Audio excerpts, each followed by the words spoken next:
You have now arrived at Stadium and Gale. The snap, the kick, it's been blocked again! Oh my! It's been blocked again! He's going to heave one deep down the field. It's going to be to the goal line. It's going to be caught! It's a touchdown! And the Gators have won the game!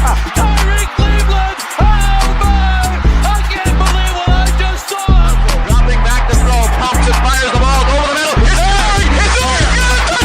Norrick's got a touchdown! Oh my! Norrick's got a touchdown! Hands it off to Harvin. He comes back. Say goodbye. Ahmad Black, in his final game as a Gator, takes it all the way home and sends Urban out a winner. You have now arrived at Stadium and Gale.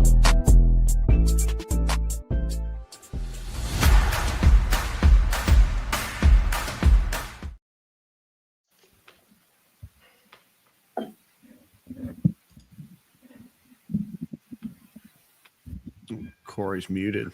New podcast, first time. Man, I don't know why. No, this is all on StreamYard. They muted me, man. Boys and girls, ladies and gents, welcome to another episode of Game Day Eve by Stadium and Gale. It's your boy Corey. It's Dan. Delatory. And your boy Jay Scott 2-5 was good, y'all. What up, 2-5? Yes, sir.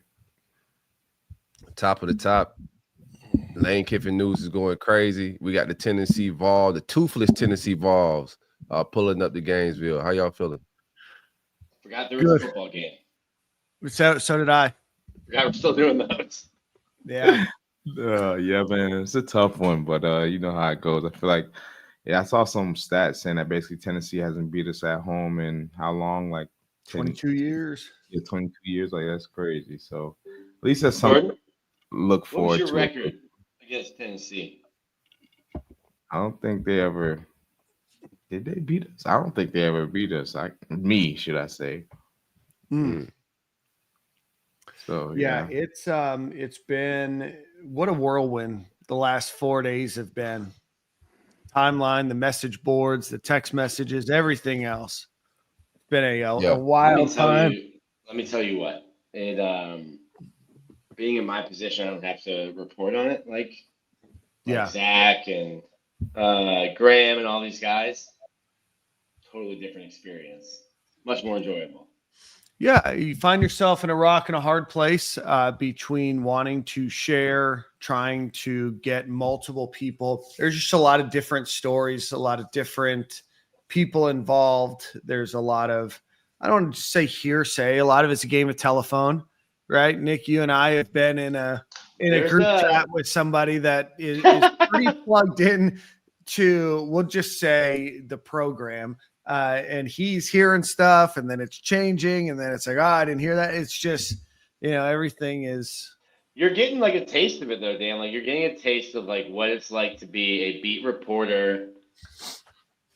You are, a lot of it, we felt like you are a safeguard or a mediator between crazy internet rumors and like what you say, people will listen to and follow and believe that that's true. But you just get so much crap. Yeah. And then you have to like sift through the crap because there might be a diamond buried in it somewhere. Yeah. But coaching search season for those guys, there's no alcohol in this. It's just delicious Wawa coffee. Sorry to hear that, man. Well, I'm at our Florida Victorious office. I have a bunch of bourbon in front of me. It's time to start drinking. You have to sift through so much, and it's just like especially when you're covering it and like it's your job to cover it. Like it's not Dan's job to cover this. But like you have to chase everything down. So when some lunatic on the message board says, hey, someone told me this, you have to chase it down. And when somebody says like, oh, a Bull Gator told me that, I'm like, I think it's like $10,000 a year to tell a Bull Gator. And that money is not getting you a say in who the next coach is going to be. So I don't know that the Bull Gator you're talking to knows what they're talking about. Right. Yeah, that's not to say that all information that's out there is not true, partially true, that information is being hidden. I mean, I think at the end of the day,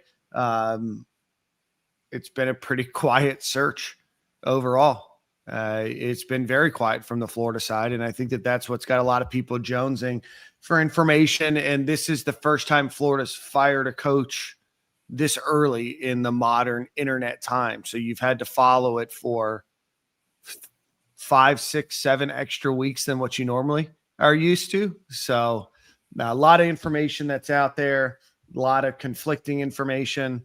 And I think Ole Miss, Florida, and LSU all feel very confident. And depending on who you talk to, there's been deals signed with all of them. So yeah, everybody has biased information.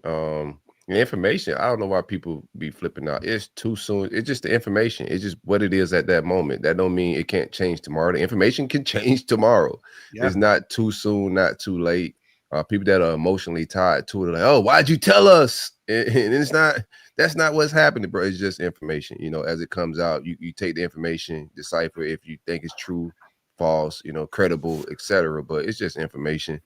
But all these programs feel confident, and I do believe they should. You know, this is good negotiations. You know, all the information from every side is biased, but you just let it play out. Like nothing's going to happen. I don't even know what information people are looking for. Flights, like what could you possibly get between now and the Egg Bowl that can change anything? Everybody's doing the same thing. It's wait and see what happens with him and Ole Miss after the Egg Bowl, and then that's when the dominoes start to fall. Right now, they playing y'all for clicks. Everybody's playing y'all for clicks. There's nothing to chase right now. Nobody know what Lane Kiffin's about to do.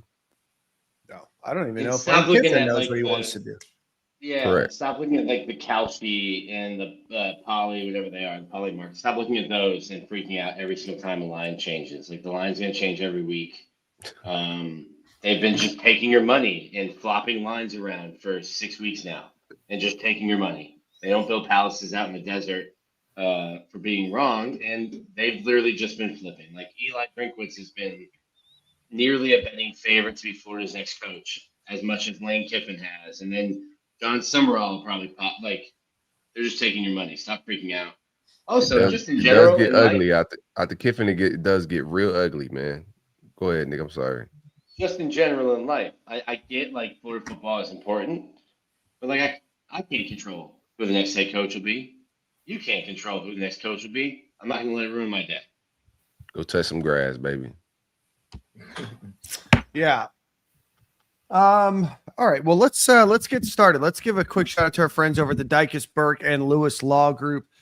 Go visit them at dicusburklaw.com or give them a call at 727-258-0043. They are on your side against the insurance companies. They used to be on that side, and now they are fighting against them for you. So if you have any issues with any sort of property insurance claim, flood damage, water damage, roof damage, whatever the case may be, go visit the Dyke Burke and Lewis Law Group and give them a call at 727-258-0043 or dicusburklaw.com.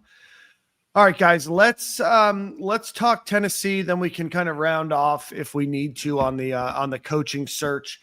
Tennessee at Florida tomorrow, November 22nd, Saturday at 7:30 p.m.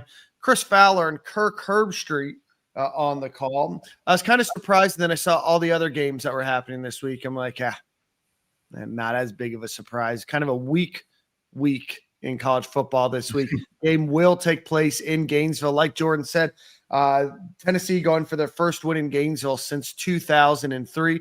Gators currently 3-7, 2-5 in the SEC on a 3-game losing streak, and Tennessee is 7-3, 3-3 in the SEC, and 20th in the polls. Gentlemen, what are your thoughts in this game? Nick. First thought, weird to have this game in November. Yeah. It was weird to play LSU in September. Weird to have this in November. I hate it. Also hate that we won't have this game next year. Shout out to the SEC league office. Is this the first time we've not played them like early on in the season since that 9/11 year?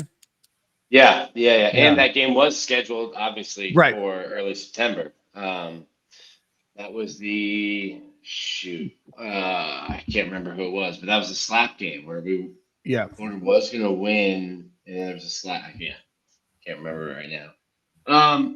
Interesting game. Tennessee's had a solid offensive line. Don't give up many sacks. I think we know what to expect. You know what to expect from Josh Heupel. It's a fast-moving offense. Florida, again, the injuries are what they are, especially on the defensive side of the ball. Getting your substitutions in right, being able to stay fresh when Tennessee's not going to give you a chance to substitute, and you are very thin in the secondary. That's not new anymore. We don't need to keep talking about it. Tennessee kind of middle of the road rushing, but do lead the SEC in passing offense despite losing Nico. So it'll be interesting. I think you do get a really good crowd for tomorrow. Tennessee has not won in Gainesville. We'd have to look that up. Maybe do you have that, Dan? Since 2003, 10-game losing streak. That counts for something. And I think, the team will continue to play hard. I think that's just kind of the character of the guys that they built.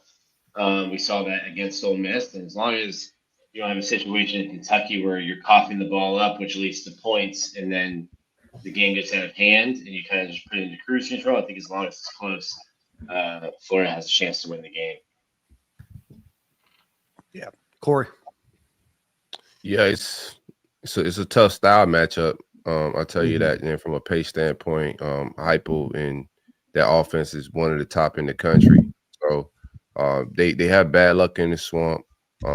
We'll see if we can get some favor on our side. If the swamp, the stadium can win us one, I think we'll be in the game. I was impressed. Like last week, I thought we could get cooked and smoked in that game, and we did. We hung around. After seemingly looked like we quit in the Kentucky game, we came back last week and looked like, a decent team again. So I think we'll be in it, but it's going to be hard for me to see us winning because defense has been reeling a little bit. Like we've been able to count on them most of the season, but when you start looking at the stats, like of late now, like you can tell we're taking a step back defensively, and this wouldn't be the ideal week, but we do play better at home. But from a style matchup standpoint, we don't match up well. We turn over the ball way too much. We're gonna have to take care of the ball. DJ's gonna, have to protect the ball better, especially on the other side of the 50 and in the red zone. You can't turn the ball over. You got to give your defense a chance, even if we don't go get points. Let's try to pin them. Our punting's got to be a little better with pinning teams, etc. I know Nick don't like that, but punters get criticized too. So it's just stylistically, it's not the greatest of matchups, man. But it'll be a close game. I think it'll be a one possession game. Hopefully, we can pull it out, pause, and keep the streak going. But stylistically, it's not a great matchup. Yeah, Jordan. Yeah, I kind of agree with that, man. Just looking at the stats, Tennessee has definitely been offensively effective all season, and our DBs just haven't been stepping up to the challenge week in and week out. I feel like when we faced a team that was good in the past game, it showed. It was a couple weeks we got bailed out as far as like drop balls and stuff like that, but we're definitely gonna have to strap up on defense, affect the passer, and basically getting them boys to run the football if we can stop the pass. Because I know we can stop the run. I'm just in fear that we can't stop the pass game. So I think that'll be our downfall. But other than that, offensively, I think we've been playing harder. We've been playing better in the past 2 weeks than we've been seeing all season. So I expect that to improve, and maybe we give them a fight in the swamp. A lot of people come into the swamp. It's not easy. It's never an easy game. So hopefully we can get the job done. Yeah, definitely a tough matchup. Tennessee averaging right now 43.4 points per game. So definitely a high-scoring offense, but allowing a lot of points as well, averaging almost 29 points allowed on defense this game. Just to give you guys some names and people to look out for, Joey Aguilar is their quarterback. 66.3% passing, 2,941 yards, 9.2 yards per attempt. That's 22 touchdowns, 10 interceptions on the year. They have lost this season to Georgia, 44-41. They've lost to Alabama 37-20, and then they lost a couple weeks ago to Oklahoma 33-27. So even in their losses, pretty tight matchups, obviously, except that Alabama game. Joey Aguilar has thrown multiple interceptions in back-to-back games. So that's Oklahoma and New Mexico State. So definitely look for the Gators to try to force him into making some quick passes and trying to keep him off his feet. Their offense is ranked 21st in the country right now, or pardon me, 14th overall in the country right now. They're averaging almost 10 more snaps per game than the Gators. They average 78.1. Florida averages just 68.3. They are a pretty balanced team compared to Florida. Florida is a 59% passing, 40%, 40.7% run play. Tennessee is a 54.8% pass and 45.2 yard run plays. Sorry, just trying to balance everything over here. Sorry for stumbling there. Right now, point spread is -4, opened up at 4.5. So, if a game where on a neutral field, Tennessee's probably a touchdown favorite in this one. Just some names, as we often do, that you guys need to know. Deshaun Bishop is their leading rusher with 770 yards, 10 touchdowns. Star Thomas, 458 yards with 6 touchdowns. Peyton Lewis, 290 yards with 7 touchdowns. And Joey Aguilar, 119 yards with 3 touchdowns. Leading receivers, Chris Brazel, the second, leading the team with 873 yards. Braylon Staley, 761, and Mike Matthews, 667 yards are their top 3 guys. And then their tight end they don't use very often, but Miles Kiltzman is their starting tight end with 250 yards of receiving in this one. So again, Josh Heupel is always going to put together a good team on offense, a team that scores a lot of points, and a team that gets a lot of yards through the air and giant chunk plays there. So Caleb Banks looks like he might be back for this one. Hey, Nick?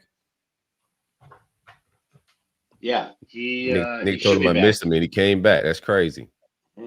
Yeah, he was really trying to go. So I did not think he was going to be able to go last week. He mostly practiced last week, limited, wasn't a full participant. And then I was surprised. I thought he would just come out and in sweats in Oxford, but was surprised to see him go through everything.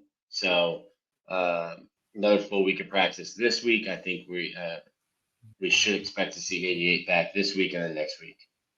I wonder if they are they doing load management? Pause. No, so if I'm his agent, I'm like, hey, buddy, we're good. Don't do anything. But also, how strict Florida is in terms of letting guys, their doctors, in terms of clearing guys to go back out. He's fully cleared to go. Me and him, from talking to him, when he was still in a boot on a scooter, thought his college career was done when he had his surgery. I think he just healed quickly, which even gave him the opportunity to try and come back. Probably against some outside people's advice of coming back. Most people probably would tell you just pack it up, start your pro day stuff, start your combine stuff. But yeah, no, he's good. He wants to play. I think he wants a couple more games of tape and then wants to be able to play with these guys again. Yeah, I think my take is if he's back, I was asking about load management because if he's back full-fledged, I think we're going to see a better pass rush. I said on the Gator Panel show before the start of the season, I thought he was the MVP of the defense, and his presence is definitely missed. It's unfortunate Gums is out for the rest of the season, but who's ever playing aside Caleb Banks this week is going to get a little tick up, and I think we're getting to that pass that quarterback. So we'll see if that changes. And that could help us, stay in the game at home crowd. Quarterback can't, get his cadence and get into his rhythm in the right way, get his snap off, the line not getting out of their stance as fast on the road. I think we could possibly see our pass rush be a little better with Banks back. Yeah, that's obviously a huge one. Gators still out with the injury bug here, but I think getting him back, we talked about it before the season that he's probably the best player on defense or probably the most impactful player on defense. been out for the better part of 3 months now. So, or 2.5 months. So hopefully, he can get, some of that rust off, get him in a position where he can get some good tape and then, head off to the NFL where I think he'll have a great career. You're still missing, a number of people. You still have LJ McCray out. You have George Gums out for this one. You have Micah Boyro out for this game as well. So you're going to need him to step up because Gums and Boyro. Makai Bureau. Sorry, Makai Bureau.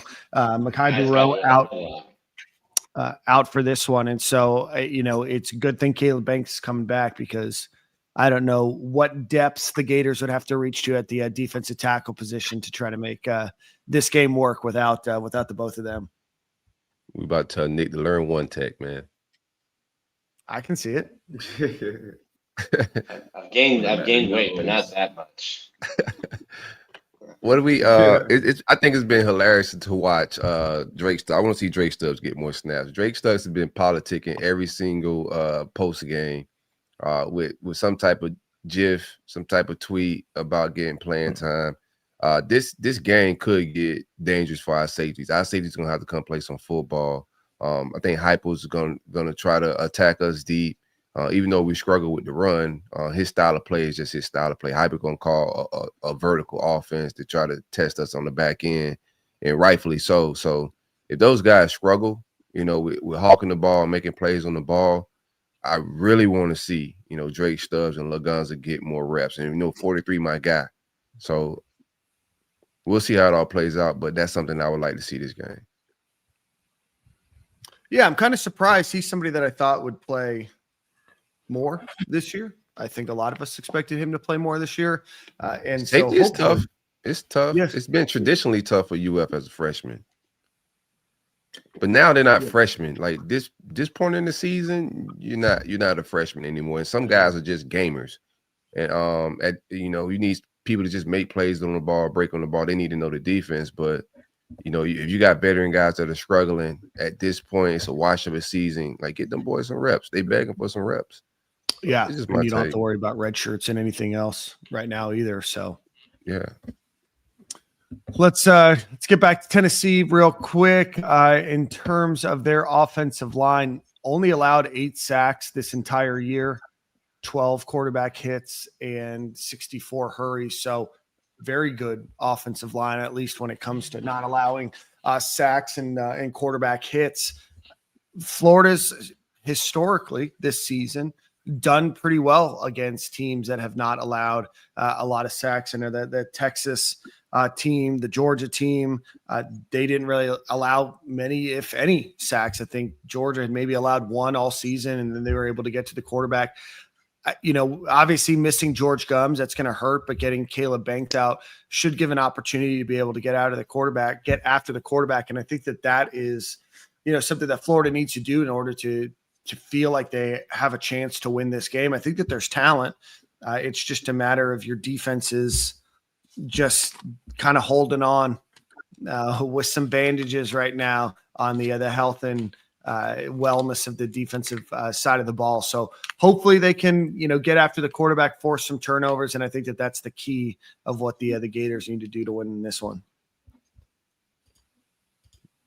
One hundo. Go ahead, Jordan. What you got? I like that shirt, by the way, my guy.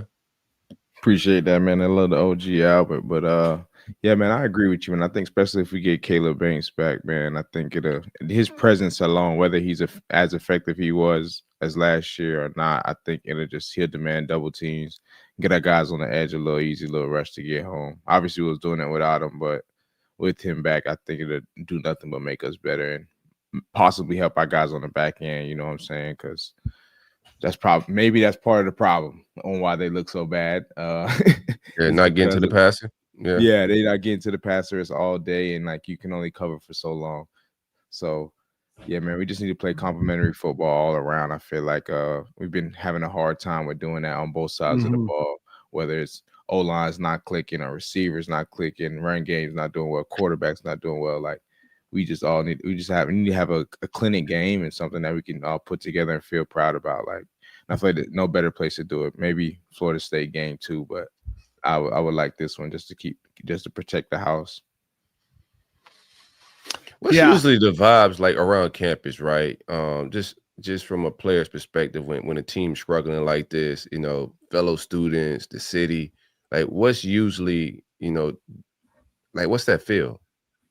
I mean, I think it kind of drives the players, man. I think we've been seeing that these past 2 weeks. I feel like, a lot of players, when they hear the outside noise and they see it, some pay attention more than others, but we all talk about it at some point in time. And I think through practice and just practicing hard, I feel like it just makes dudes want to go hard to prove everybody wrong on Saturday, sorry. But I kind of felt like that. What game was it when I called? That was Texas. I was like, I wouldn't be surprised if the Gators come out here and beat somebody today, because that's typically what happens. Everybody doubts us, and then the Gators come out and roll whoever they're playing, and it was not even expected. So that's how I feel like the atmosphere is around campus when everybody kind of gives up on you. Terrible season. It's quiet around. It's not as fun to see a football player walking around. I think those guys dig a little deeper and try to, bring everybody back together. Where we at injury-wise with receivers? Yeah, I was just going to mention that. So you have Eugene Wilson and Dallas Wilson out for this one. Vernell Brown is still listed as questionable. Tony Livingston is probable, but obviously he's a tight end. So I think that he'll be back. I think they actually announced that he's going to be back in Austin Barber. So I think Vernell Brown, Eugene Wilson, and Dallas Wilson. What are our starters right now? I want to see more Agent Zero offense too, man. But what are our start situation? So you're still going to have J. Mike, Aiden Mizell. Okay. After that, I guess Tank Hawkins. No, Tank's or not Tank. I got it for you. Your X be Mizell and Muiz. Your Z would be TJ Abrams. I'm sorry. 3, and then your H, Sturdivant and Mizell. Those are basically your 6 guys, and then you get into Taylor Spirito, Jackson Wade. No Agent Zero. Sorry, Nashawn Montgomery would be before those 2. He's been playing a lot. He hit a good catch the other day, but I thought we'd see more out of him this year. I know that there's a lot of people in TJ Abrams has done well, I thought, stepping into his role from where he was at. I thought Nashawn Montgomery might jump him going into the season on the depth chart, and I've been very impressed by what TJ Abrams has been able to do. For sure. I'm trying to see. So Nashawn's played in 4 games right now. So, if you don't see Nashawn, maybe that's him and the coach staff being like, hey, I should probably just redshirt this year. Yeah. Because you haven't had a ton of production this year. I don't know. Because he has just one catch this year? Yeah, I don't know that there. Let me see. Yeah, I would have redshirted if I was. I would catch that shirt for sure. 3 catches, 26. You've now played in the limit to maintain a red shirt. He's out there practicing, but obviously you can practice. But that'd be a conversation you'd have to have with your position coach, who's also the head coach. Keep you from having 2 conversations, just one. Yeah, I would not probably expect Nashawn Montgomery. I mean, unless he's a guy that thinks, there's an opportunity for him next year and, he can do it all in 4 years. But, it's probably better to bet on yourself now and say, hey, let's take this year, especially with the lack of production. And it's not there's obviously been a lot of injuries, and I guess you can play it by ear, but unless absolutely needed, and you can play in those 6 games and be featured, being a guy that plays 8-9 snaps and maybe gets 1 ball thrown his way may not be worth it. Yeah, I don't see it being worth this while. Yeah, there's opportunity with the Tennessee secondary, but defenses are going to play. How they played the entire season is going to look different on tomorrow. They understand what DJ struggled with. We're going to see some zones and some coverages. They're going to disguise some things, but there are some opportunities in the Tennessee secondary, and it could be a game where we're still waiting on that complete game from DJ. He's had some moments here and there, or knocking off some rust. But we're waiting on him to have that complete game where it's no turnovers, good production, a couple touchdowns, solid in the run game, and that's an opportunity this Saturday. Yeah, Tennessee's defense is not great. They're not. Let's actually see where they're at defense before, because oftentimes I just say things and I don't. Nah, they're not that great. No, they're 14th in the SEC. They're allowing almost 390 yards per game. Their scoring defense is 15th in the SEC, allowing almost 29 points a game. Their rushing defense is 9th in the country, or 9th in the SEC, allowing 131. And then their passing defense is dead last in the SEC, allowing 260 yards. Now, if we can have DJ Lagway's first half performance of last week replicated this week, I'm scared. Gators have a chance. And I'm never going to pick the Gators against Tennessee until they beat us. There's just something about that swamp voodoo that has them in a bender. And you know what? To be honest with you, it's going to be 3 a.m. when the game kicks off for me tomorrow on Sunday. So, I'm not sweating this one. Not sweating it. I'm going to be going to bed. I'm going to wake up bright and early. Probably wake up around 6:30 or so on that Sunday. Maybe catch the tail end of that game. But, it's going to be you guys enjoy. How many yards away are we from Ball getting 1K? Like, we on 1K watch with Ball. Like, where we at? Best call of the preseason show was Jaden Ball 1,000 yards. You're welcome. Best call. It was really the only prediction I made. So you had like 4 running backs on 1,000 yards. So. No. If I recall correctly, I made only one prediction on that show, and it was Jaden Ball getting 1,000 yards. Yeah. Nick, you got greedy. Some people were like, Nick's not really making too many predictions. I was like, I'm just making one strong prediction. No, I don't think that's how it went. We'll have to review the tape though. Season. But he's 192 yards away, Corey. No. I was just Jaden Ball. Oh yeah, he gonna get that. It was just Jaden Ball for 1,000. So we at 172. You said we're at 808. He needs 192.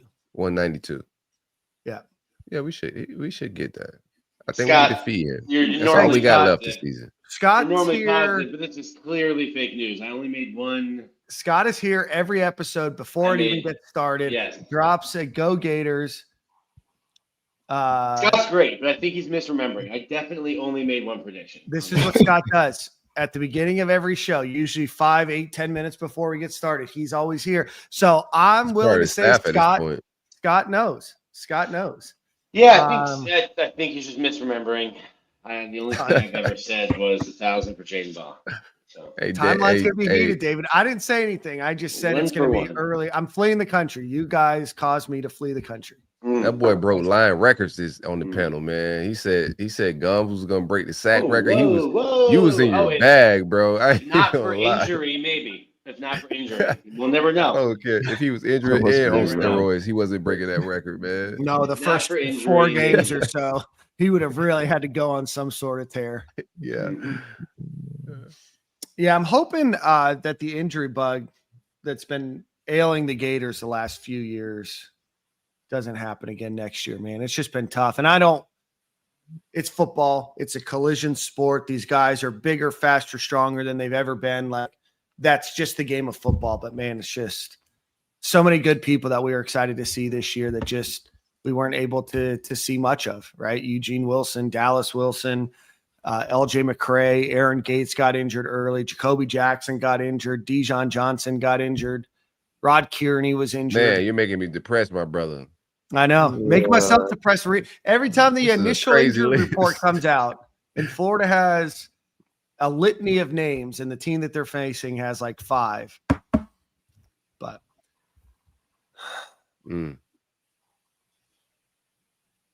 so, all right, perfect. Pup never even showed up. Like, shout out to Pup, man. I don't know what's going on with Pup. That's a great question. I like Pup just never kicked the injury bug. Yeah, just never came out. We gotta get the streets what they really want to talk about. So let's get through this game, man. Tennessee is what I think we got score predictions, over unders. Buy or sell? Let's do it. Yeah, we can do some buy or sell here. All right. So we're always going to start with the usual DJ Lagway, 225 yards. I hope Nick. so. Is this buy or sell or over? This is over under. Over. Okay. I'll go over. Yeah. Jordan? I'm on the over. Yeah, I think Tennessee's pass defense is cheeks. All right. So quick math. What is that? 80, 86, 90, 96? We'll just go ball. 96 yards. Over under. Over, baby. He's got to fulfill the one prophecy I made all year. He's going to help me fulfill it. Over. Give me the over. Okay. I'm on the over too. I think he gets 100. Okay. All right. Joey Aguilar has thrown 10 interceptions this year. Gators have done pretty well against quarterbacks that have not thrown many interceptions. So with Aguilar throwing 10, I think that's second or third in the SEC. Do we think that the Gators can get a turnover on Joey Aguilar, an interception? Yes. Yeah, I think we get one. They're gonna be trying to air it out all game. Yeah, and they're going to. Yeah. I'm gonna need to see my young safeties right now. I'm gonna say no, man, because we don't got no ball hogs back there, unfortunately, brother. Unless I Will the see one of these Gators? young boys. My bad. Will the Gators get a sack? Big Banks back, baby. Yeah, they'll get one, but I think Tennessee's only given up 13 all year. They have a good offensive line who's protected Joey. But yeah, I'm just buying everything. Okay. Jordan? Yeah, man, I like the over on that. I think we'll be able to get there, especially if they're going to be dropping back all day. I think it gets to a certain point as a D lineman, you're going to want to get you one. All right. How many do we think? Let me see. We'll pull up the Hard Rock. I'm just going to pull up a betting app. They don't pay us, so sorry for their free plug. Do we think that DJ Lagway throws an interception tomorrow? Nick's saying yes on everything, so I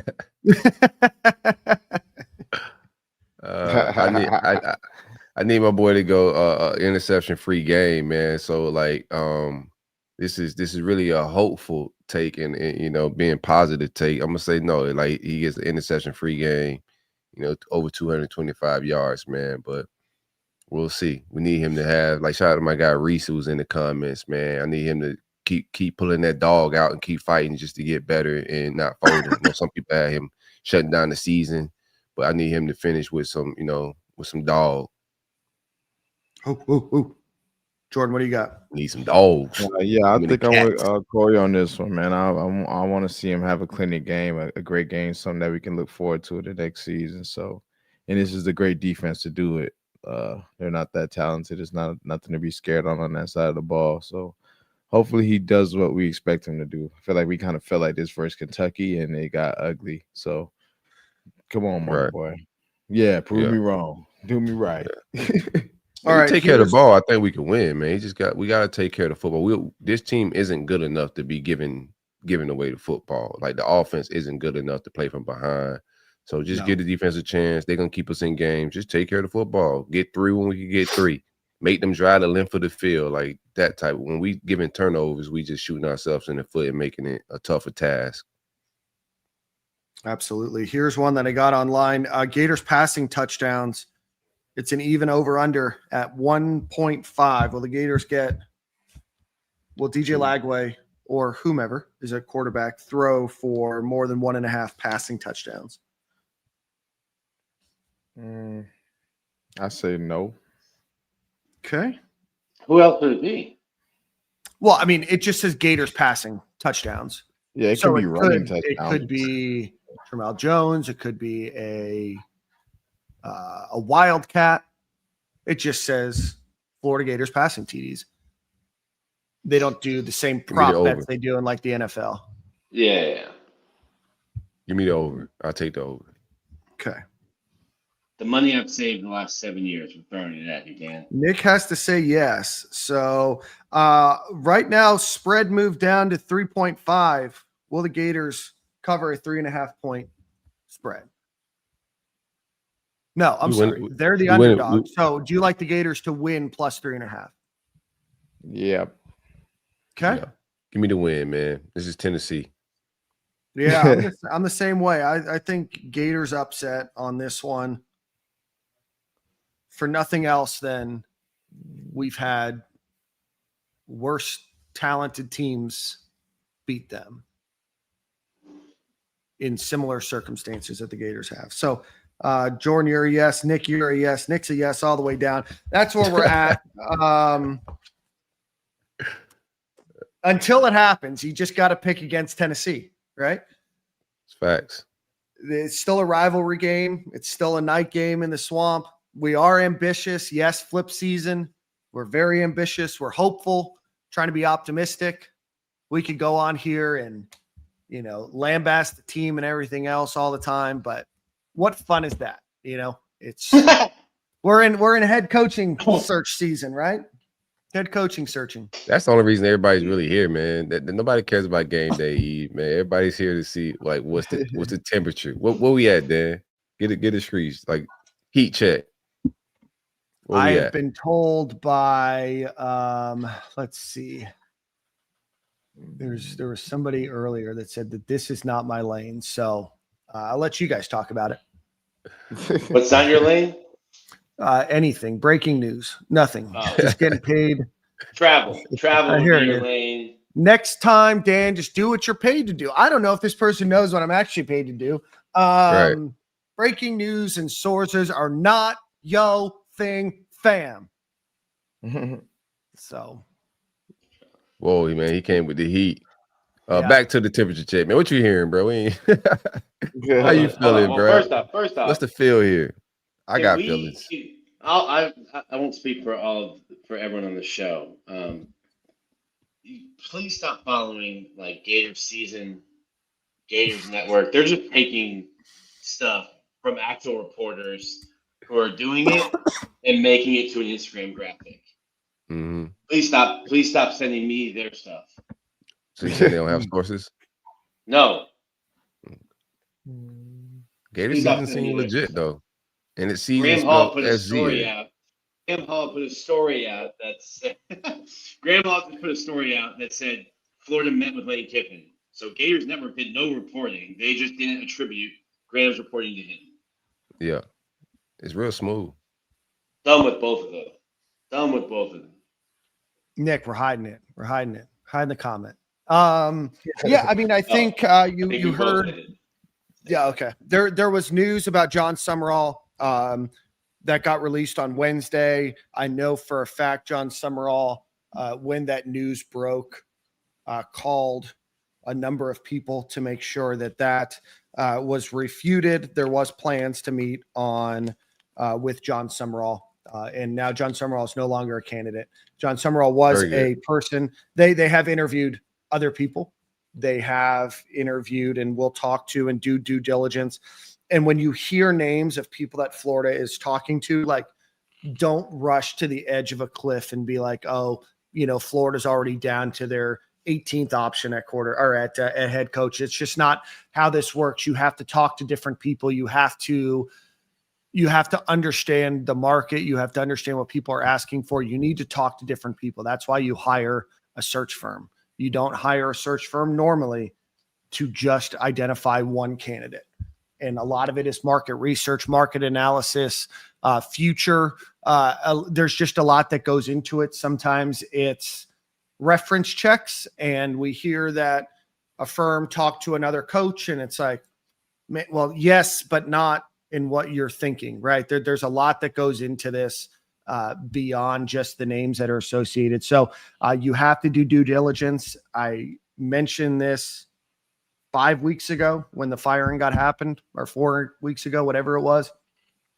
Florida has a number one target, and Florida feels, and the people around feel confident. What that means can be varying levels of confidence. Is it well-placed? Is it misplaced? Who knows? I'll say that Scott Strickland, from everything that I've heard, has done a very good job with this search. Be careful about running again to the edge of the cliff, about Florida not doing certain things for Lane or other coaches. Like, Florida gave the entire athletic department over to Lane Kiffin, or to Billy Napier. If you don't think that they would potentially do that again to another coach, just like use some critical thinking there. That's the update, just relax. I think that John Summerall, I understand they got to do due diligence, and it's a search. They should do due diligence, but I think they set a criteria, and I don't think John Summerall fit into that criteria of what we originally, was kind of told what this search is going to look like. A candidate will look like going Sun Belt, a guy that's not proven G5 again, a guy that Billy Napier put hands, feet, and other parts of his body on, probably paws. I don't think that will go over well, from a lot of different standpoints. I was happy when they refuted that. I heard similar things. There was some like poking around, but from the guy that I talked to, I was already, before that news hit, and I had tweeted, I expect John Summerall and the Auburn thing to be more heat. If Kentucky had got rid of their coach, him being Kentucky alum, that could have had some legs, but I don't think he fit the criteria. I'm glad that conversation didn't go down, or the vetting, whatever the process they are with him. I do want to see other names than what's being said out the lane. Like, Lane's the number one target. There's been some it depends on who you're getting your information from. Some people are saying that Drinks is not a guy they're going to consider at this time. I don't know how true that may be, but I'm not high on him as well. It just gets a little muddy. Like, I'm not feeling the Jed Fishes. Like, whoever we get out the lane, sign them to a very small contract with a very small buyout, because we're going to be doing it again in 3 years, is my feel. I wouldn't mind going assistants, Will Stein, somebody in that world. Love Kelly Dillingham. I wish Lashley was a guy that they was rocking with a little bit. I think those dudes sound more promising than a John Summerall or Brent Key. I don't think some of that stuff is a fit stylistically with offense, personality-wise. I don't know if those guys really fit what we got going on here, and I think we'll be doing this all over again. Yeah. I think we need to stop talking about Kenny Dillingham, though. Like, he has multiple times done what Ole Miss wishes Lane Kiffin would do, and just straight up said, like, I'm going to be here. I want to be here. Please stop asking me about this. In fact, just go ask yourself why you haven't given us more money, because I would like you to give us money so that we can go buy players and want to be here. You're only faithful as the girl you have options to sometimes, man. Right now, he went, but he went there. I feel like it's different for alumni. I feel like for that. Arizona State and wants to be at Arizona State. He's gone back to his high school sweetheart and is trying to make it work. That's funny. But yeah, man, I kind of feel the same with this whole coaching thing, man. I feel like Lane is honestly the best option out there right now, as far as just what he's been doing offensively, what he can do for us. It seems that the players will be happy if we do get him and want to stay. My biggest concern is trying to retain our offensive talent. Like, not saying defensive talent is easy to find, but I think Florida traditionally has always gotten good defensive guys. Whether you have a defensive coach or not, we always get guys in here who are talented on defense. Our struggle has been quarterback, maybe finding good receivers, and we have that right now. So whoever that offensive-minded coach is outside of Lane that we can go find and to retain this offensive roster, I think that's the move that we need to make if it's not Lane. Yeah. And I think that there's a lot of people that know that. I mean, Florida's pursuit of Lane Kiffin is not secret. It has been put out there by everybody. there's just not a decision that's going to be made today. I mean, if the decision is made today, it won't be announced today. If there's a decision on an extension, he has a meeting with the AD. He has a standing meeting with the AD every Friday. Do you take with that what you want out of that? But you're just not going to get a contract signed and an announcement made before, at the very earliest, next Sunday. Like, not this upcoming Sunday, the following Sunday, and even that might be early. You're going to hear a lot of different names. You're going to hear a lot of different things, and like, you have to do due diligence. You have to talk to other people. Like, everybody was really, really mad at Florida for not looking at other options when they had Billy Napier, right? And now it's like, oh, Florida's looking at other options. It's like, well, what happened to our guy? It's like, well, nothing. Like, you can't talk to Lane Kiffin and Jimmy Sexton 24 hours a day, 7 days a week. Like, you have to do more than that. But Hoop Shiz is not my burner. We've tried to get Hoop Shiz on the show a few years ago, and just didn't work out. We was gonna get him the FBI shadow, the voice, change everything. He still didn't show up, man. Shout out to Shiz. Shout out to Shiz. Hoop Shiz, I wonder. So Hoop Shiz is constantly wrong about anything that isn't recruiting, but like also very right about recruiting. So I wonder who Hoop Shiz could be. Hoop Shiz is the one who said Ed Orgeron was going to be Florida's head coach. That's true. So, well, no, he said that. No, he didn't say it. He said that Florida was going to hire him to be the offensive line coach. Offensive line coach. Oh, yes. Interesting. He's the defensive lineman. Defensive line coach, whatever it was. Okay. Gotcha. Poor Ed's been on a damn plane for 4 years, getting refueled in the air, just circling Gainesville, waiting for the call. Yeah. The plane watching has been absolutely crazy. Like, by everybody involved. I'm gonna be honest, like, we need to have like a coming to God moment here, man. Like, an intervention with everybody. Like, this is not Nick Saban. Like, Lane is the best candidate in a weak pool. I get it. But everybody needs to just calm down a little bit, bro. Like, no decision's gonna be made. Like, what plans could y'all actually be? You think he's gonna just get on the plane and go to the school right now and have an in-person interview? We have cell phones, Zooms, Google Meets, StreamYard. Like, these people are. What if they accidentally hit go live on YouTube? Right, and then it's a live conversation for everybody. Everybody need to chill out. Like, all the plane watching, it's too much hysteria around it, man. Like, we're gonna find out after the Egg Bowl where everything's at with it. What did you guys think about the interview he did? I thought that was very weird. I'm gonna be honest with you. I thought that was very awkward. That the whole one thing on Pat McAfee show. Yeah. What do you guys thought about that? And I'm not gonna say like, oh, like, look at me, but like, Lane is a great deflector, and I knew as they were like going on that he had like a player with him, and he's like, well, let's just talk about him instead. We're like, classic deflection moment, right? I think it is weird. It was a pre-recorded interview. I think he finds it very awkward. I think a lot of this is him, right? It's a Lane Kiffin experience. He is like immature. He brought all of this on himself. Light, and like, listen, if we get Lane Kiffin, like, there is a chance that he does the same thing to you in 3 years, 4 years. What if the NFL starts coming? Yeah, if you get that girl and she cheated on her dude with you, and then she becomes your girl, you're gonna have that same thing in the back of your mind. It's like, all right, bro, like, I know how I got you, and that's how I could probably lose you. This is just who Lane is. This is how Lane left Tennessee. Every job he's at, he's flirted with other jobs. Yep. This just comes with the territory. Like, I've always thought he was a good play caller and a good, X and O coach. It's other things that comes with coaching, that you got to deal with when it pertains to Lane. And we're seeing that. If I was an Ole Miss fan right now, I'd be absolutely mad that my team's a playoff team and we're dealing with, all of these shenanigans and not just focused on trying to go win a natty. But it's a weak pool. Like, yeah, it's a very weak pool.